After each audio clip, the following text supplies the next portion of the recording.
ওই জবের যে আমার কি করলো, 2 বিঘি ভুঁয়ের পেঁপা।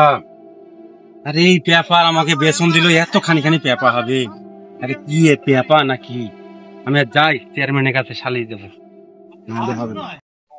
আসসালামু আলাইকুম আঙ্কেল। ওয়ালাইকুম আসসালাম। আমার একটা বিচার চাই। আমি কি বিচার গো তোমার? আমার ন্যায্য বিচারের দরকার আছে। ওই পাড়ার জবেদ হ্যাঁ, আমাকে 2 বিঘি ভুঁয়ের চারা দিয়েছে।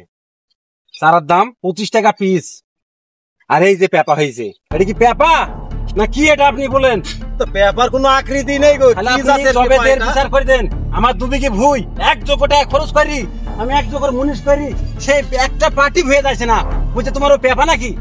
জবেদের বাড়ি কোথায়? জবেদের বাড়ি হচ্ছে এই সাইদাল পাড়ায়। সাইদাল পাড়ায়? হ্যাঁ। কাশেমের ছেলে। ও আনোয়ার, চেয়ারম্যান সাহেব, এই জবেদকে ধরে নিয়ে আসো তো এখানে। ওই আনোয়ারের ছেলে জব। হ্যাঁ জবেদ, আমি শুনতে আসছি। আচ্ছা যাও, চলে যাও। বলতে আতে? হ্যাঁ যাচ্ছে। আচ্ছা ঠিক আছে, আচ্ছা, সঠিক বিচার করতে হবে চেয়ারম্যান সাহেব। আরে বাবু একটু দাঁড়াও, এই যে পেঁপের বীজ দিয়েছে না, এই বিচারটা একটু করে নি। হ্যালো ভাই, কি খবর? এই যে পেপার বীজ দিলেন তো আর একটা মক্কেল পেয়েছি, তো পেপার বীজটা পাঠাচ্ছেন কবে? ও হ্যাঁ ভাই, 2 নাম্বারটা পাঠান, 2 নাম্বারটা, নাহলে ব্যবসা লাভ করতে পারবো না। চলো দেখি দাও তুমি কোথায় আছে। লাগাত করাই লাগবে, বিচার আজ করাই লাগবে। এই দেখেন জবেদ স্যার, এটা চলো। আচ্ছা ঠিক আছে, তুমি থাকো, আমি দেখছি। হ্যালো ভাই, ওই 2 নাম্বার বীজটা দেবেন, মানে আসলটা আসে না, অল্প টাকাতে বুঝলেন, সিভিল তো রেটে চলে আসবেন। স্যার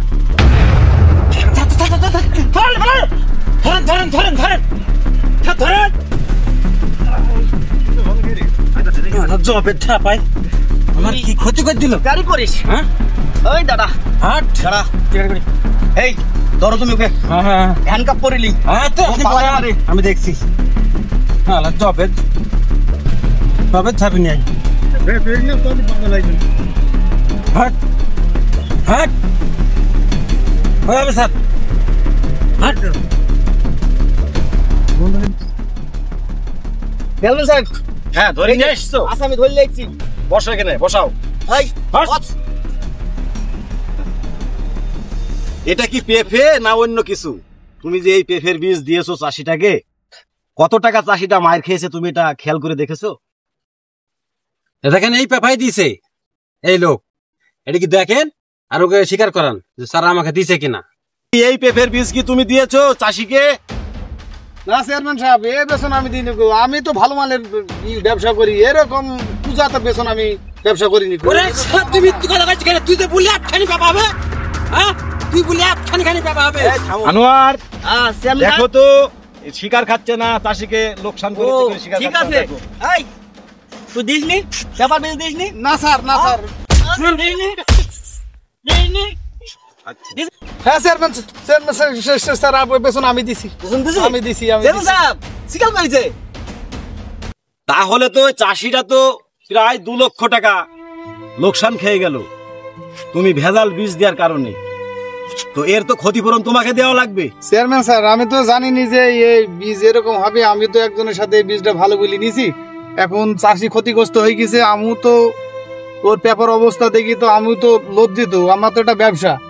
যাই হোক, আপনি একটু মানে শুনি জরিমানাটা করেন, যাতে কোনো সমস্যা না হয় কারোর।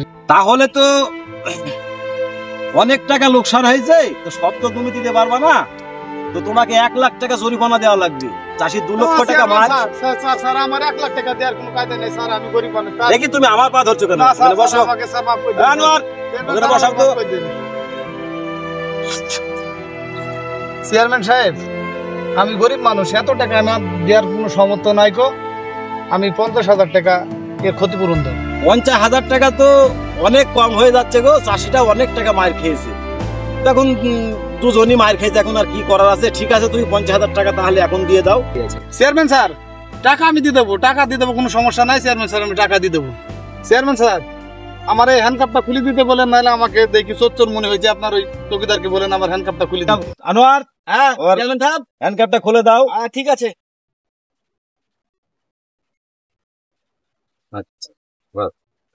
আচ্ছা কোরমান ভাই, হ্যাঁ 50,000 টাকা জরিমানা দিতে যাচ্ছে।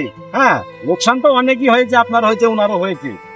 তো এতে কি আপনি মেনে নিচ্ছেন নাকি? আমি কি আর করা আছে, নিতে হবে। আচ্ছা ঠিক আছে, তাহলে আগামী কালকে তো দিয়ে যাবে বললো। আচ্ছা ঠিক আছে, আমি কখন আসবো? কালকে তুমি এই টাইমে চলে আসবে। আমি আচ্ছা ঠিক আছে। আচ্ছা ঠিক আমি পেঁপা চাষির ভাইদের জন্য দৃষ্টি আকর্ষণ করে বলছি, এই জবেদ বীজ ভান্ডারের জন্য এই পেঁপা চারা কেউ উৎপাদন করবেন না, হলে আমার মতন বাস খাবে।